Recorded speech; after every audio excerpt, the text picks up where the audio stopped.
ଘରେ କେହି ନଥିବା ସମୟରେ ମୋ ଭଣଜା ସେ କ'ଣ କଲା ନା ମୋତେ ପାଖାପାଖି 2 ଘଣ୍ଟା ଧରି ଗେହିଁ ମୋ ବିଆକୁ ପୁରା ଦରଜ କରିଦେଲା। ତ ଆସନ୍ତୁ ମୁଁ ଆଜି ଆପଣମାନଙ୍କୁ ଏଇସବୁ ଘଟଣା କିପରି ଘଟିଥିଲା, କିପରି ମୋ ଭଣଜା ମୋତେ ଗେହିଲା ଏବଂ ମୋ 2 ଗୋଡ଼କୁ ଉପରକୁ ଟେକି ତାର ଲମ୍ବା ବାଣ୍ଡକୁ ମୋ ବିଆ ଭିତରେ ପଶେଇ କିପରି ସେ ମୋତେ ଗେହିଥିଲା ସେସବୁ ବିଷୟରେ ମୁଁ ଡିଟେଲ୍ସ ଆପଣମାନଙ୍କୁ ଏଇ ଭିଡ଼ିଓରେ କହୁଛି। ଆପଣମାନେ ଭିଡ଼ିଓକୁ ଶେଷ ପର୍ଯ୍ୟନ୍ତ ଦେଖନ୍ତୁ। ନମସ୍କାର, ମୋ ନାମ ରଞ୍ଜି। ଆପଣମାନେ ଦେଖୁଛନ୍ତି ଆପଣଙ୍କର ପ୍ରିୟ ଚ୍ୟାନେଲ ପ୍ରିୟା ଟ୍ୟୁବ୍ ଚ୍ୟାନେଲ। ଏହି ଚ୍ୟାନେଲରେ ଆପଣମାନେ ବରାବର ହଟ୍ ପିଆକି ଭିଡ଼ିଓ ସବୁ ପାଇବେ। ଯଦି ଚ୍ୟାନେଲକୁ ଆଜି ପର୍ଯ୍ୟନ୍ତ ସବସ୍କ୍ରାଇବ୍ କରିନଥିବେ ତେବେ ଦୟାକରି ଚ୍ୟାନେଲକୁ ସବସ୍କ୍ରାଇବ୍ କରିବେ ଏବଂ ପାଖରେ ଥିବା ବେଲ୍ ଆଇକନ୍କୁ ନିଶ୍ଚିତ ଭାବରେ ଚିପିବେ, ଯାହାଫଳରେ ଆମ ଚ୍ୟାନେଲରେ ଛଡ଼ାଯାଉଥିବା ଭିଡ଼ିଓର ନୋଟିଫିକେସନ୍ ସର୍ବପ୍ରଥମେ ଆପଣଙ୍କ ପାଖକୁ ଯିବ। ତ ଆସନ୍ତୁ ସମୟକୁ ନଷ୍ଟ ନକରି କିପରି ମୋ ଭଣଜା ମୋତେ ପଲଟାଇ ମୋତେ ଗେହିଁ ପୁରା ମୋ ବିଆକୁ ଦରଜ କରିଦେଇଥିଲା ସେଇ ବିଷୟରେ ମୁଁ ଆଜି ଆପଣମାନଙ୍କୁ କହୁଛି। ମୋ ଭଣଜାର ବୟସ 18 କି 19 ହେବ।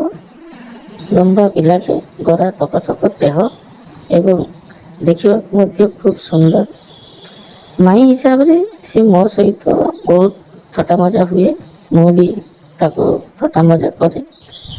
ଆମେ ଦୁହେଁ ଆମ ଭିତରେ ଗୋଟେ ଭଲ ବଣ୍ଡିଙ୍ଗ ଥାଏ। ତ ଯେ ଦିନର ଘଟଣା କଥା ମୁଁ କହୁଛି, ଜଷ୍ଟ ତା ଆଗ ଦିନ କଥା। ମୋ ଭଣଜା ଟ୍ୟୁବୱେଲ୍ ପାଖରେ ଗାଧୋଉଥିଲା।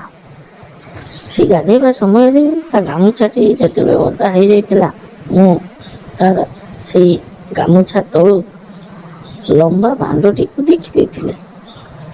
ଏତେ ଲମ୍ବା ବାଣ୍ଡ ଦେଖି ସାରିଲା ପରେ ମୋ ଦେହ ତ ପୁରା ଶୀତେଇ ଉଠିଥିଲା। କାରଣ ମୋ ସ୍ୱାମୀ ବାହାରେ ରୁହନ୍ତି, ମୁଁ ପରମ ବେଦୀ, ମୋତେ ସବୁବେଳେ ନିଆଁ ଖାଇବାକୁ ଇଚ୍ଛା ହୁଏ। କିନ୍ତୁ ଯେହେତୁ ସ୍ୱାମୀ ଘରେ ରହନ୍ତି ନାହିଁ, ତେଣୁ ସେ ପ୍ରକାର ସୁଖ ମୁଁ ପାଇପାରେ ନାହିଁ। ଭଣଜାର ସେଇ ଲମ୍ବା ବାଣ୍ଡକୁ ଦେଖି ସାରିଲା ପରେ ମୋ ମନ ଭିତରେ ଭଣଜା ପ୍ରତି ନିଆଁ ଖାଇବାକୁ ପ୍ରବଳ ଇଚ୍ଛା ହେଇଗଲା। କାରଣ ଭଣଜାର ସେ ଲମ୍ବା ବାଣ୍ଡ ଯେତେବେଳେ ମୁଁ ଦେଖିଲି, ମୁଁ ଭାବିଲି ଏତେ ଲମ୍ବା ବାଣ୍ଡ ଯଦି ମୋ ବିଆ ଭିତରକୁ ପଶନ୍ତା ଏବଂ ମୋତେ ଗିହନ୍ତା ତେବେ ମୋର ପାଣି ଶୀଘ୍ର ବାହାର କରିଦିଅନ୍ତା। ତେଣୁ ଏହି ପ୍ରକାର ଲୋଭ ମୋ ମନ ଭିତରକୁ ଆସିଗଲା। ତା ପରଦିନ ସୁଯୋଗ ମଧ୍ୟ ମୋତେ ମିଳିଲା। ମୁଁ ଦ୍ୱିପହରରେ କ'ଣ କରିଛି ନା ଖାଇସାରି ଶୋଇଥିଲି। ହଠାତ୍ ମୁଁ ଅନୁଭବ କଲି ମୋ ରୁମ୍ ଭିତରକୁ ଭଣଜା ପଶି ଆସିଲା। ସେଦିନ ପ୍ରବଳ ଗରମ ଥିଲା, ତେଣୁ ମୁଁ ଶାଢ଼ୀଟିକୁ ମୋ ଜଙ୍ଘ ପର୍ଯ୍ୟନ୍ତ ଟାଣି ଦେଇଥିଲି। ମୋର ଗୋରା ତକ ଜଙ୍ଘ ପୁରା ବାହାରକୁ ପିଚକିନା ଦିଶୁଥିଲା ଏବଂ ମୋ ଛାତି ଉପରୁ ଶାଢ଼ୀଟିକୁ ମଧ୍ୟ ମୁଁ ତଳକୁ ଓହ୍ଲାଇ ଦେଇଥିଲି।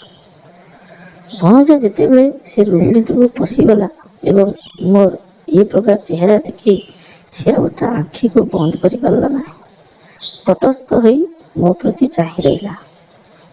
ମୁଁ ଜାଣିଛି ଭଣଜା ରୁମ୍ ଭିତରକୁ ଆସିଛି, ତେଣୁ ମୁଁ କ'ଣ କଲି ନା ଅଭିନୟ କରି ଶୋଇ ରହିବାର ଖାଲି ଅଭିନୟ କଲି। ଆଖିକୁ ମିଟି ମିଟି କରି ଦେଖୁଥିଲି ଭଣଜା କ'ଣ କରେ। କିଛି ସମୟ ଭଣଜା ମୋତେ ଚାହିଁ ରହିଲା ଏବଂ ତାପରେ ଆସ୍ତେ ଆସ୍ତେ ପାଦକୁ ଚାପି ଚାପି ସିଏ ମୋ ପାଖକୁ ଆସିଲା।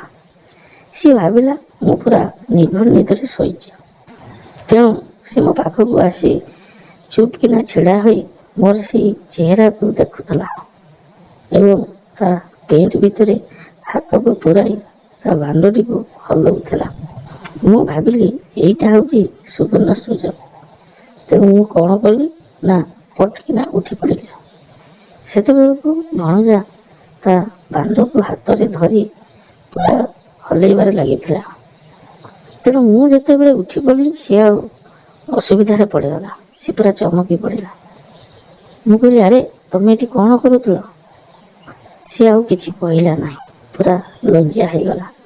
ମୁଁ ତା ହାତଟିକୁ ଟାଣି ସେଇ ବେଡ୍ ଉପରେ ତାକୁ ବସେଇଲି। ତାପରେ ପଚାରିଲି, ତମେ କ'ଣ କରୁଥିଲ?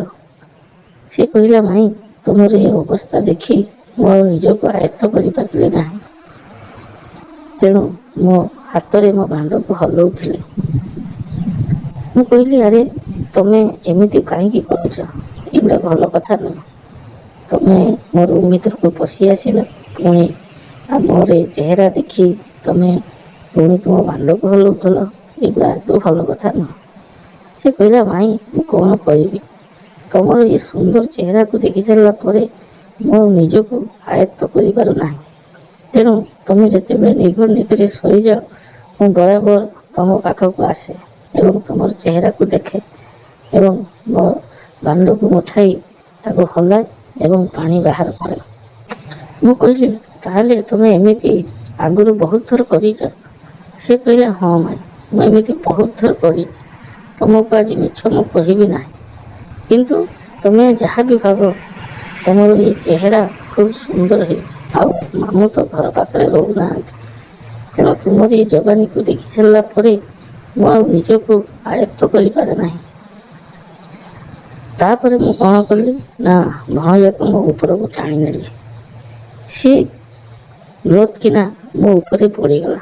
ମୁଁ କହିଲି, ତମେ ଏମିତି କାମ ବହୁତ ଦିନ ହେଲା କରୁଛ, କାହିଁ ମୋତେ ତ କିଛି କହୁନ? ସେ କହିଲା, ମୁଁ କହିବାକୁ ବହୁତ ଭୟ ଲାଗେ। କେମିତି କହିବି? କାଳେ ତମେ ରାଗିଯିବ। ମୁଁ କହିଲି, ଆରେ ରାଗିବାର କ'ଣ ଅଛି? ଏଇ କଥା କହି ମୁଁ ତା ପେନ୍ଟିକୁ ତଳକୁ ଟାଣିଦେଲି। ସତରେ ସେ ଲମ୍ବା ଭାଣ୍ଡ ବହୁତ ଲମ୍ବା ଥିଲା, ପାଖାପାଖି 7ରୁ 8 ଇଞ୍ଚ ହେବ। ତାର ସେ ଭାଣ୍ଡ ପୁରା ପିଚକେଇକିନା ବାହାରକୁ ବାହାରି ପଡ଼ୁଥିଲା ଏବଂ ପୁରା ଷ୍ଟ୍ରଙ୍ଗ ଥିଲା। ମୁଁ କିଛି ସମୟ ତା ଭାଣ୍ଡକୁ ହାତରେ ଆଉଁସିଲି। ମୁଁ ଯେତେବେଳେ ତା ଭାଣ୍ଡକୁ ହାତରେ ଆଉଁସୁଥିଲି, ସେ ନିଜକୁ ସମ୍ଭାଳି ପାରୁନଥିଲା। ତାପରେ ସେ କ'ଣ କଲା ନା, ମୋ ଦୁଧରେ ମୁହଁ ମାରିଦେଲା। ମୋର ବ୍ଲାଉଜ ଭିତରୁ 2ଟି ବଡ଼ ବଡ଼ ଦୁଧକୁ ବାହାର କରି ଆଣି ତା ମୁହଁରେ ଖାଲି ଘଷିବାକୁ ଲାଗିଲା। କିଛି ସମୟ ଏମିତି ଘଷି ସାରିଲା ପରେ ମୁଁ ବି ପୁରା ହିଟ୍ ହେଇଗଲି।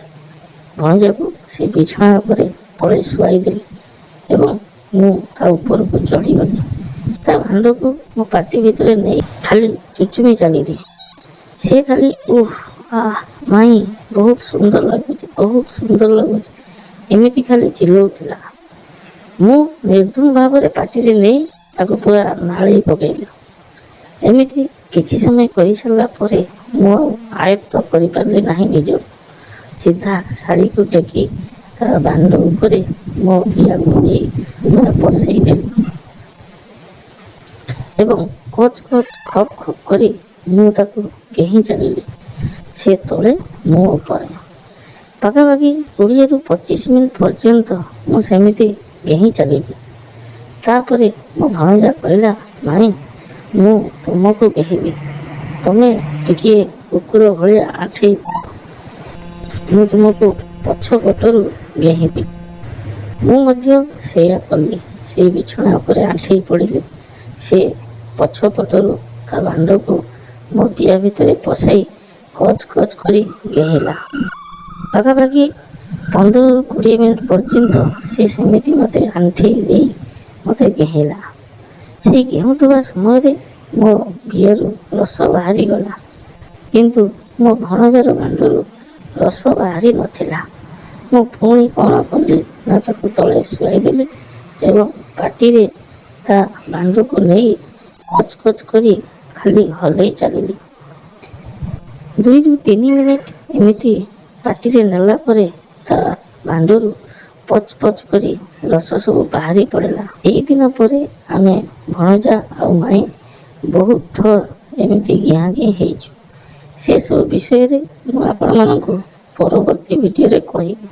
ରହୁଛି, ପୁନର୍ବାର ଦେଖା ହେବ ଅନ୍ୟ ଏକ ଭିଡ଼ିଓରେ। ନମସ୍କାର।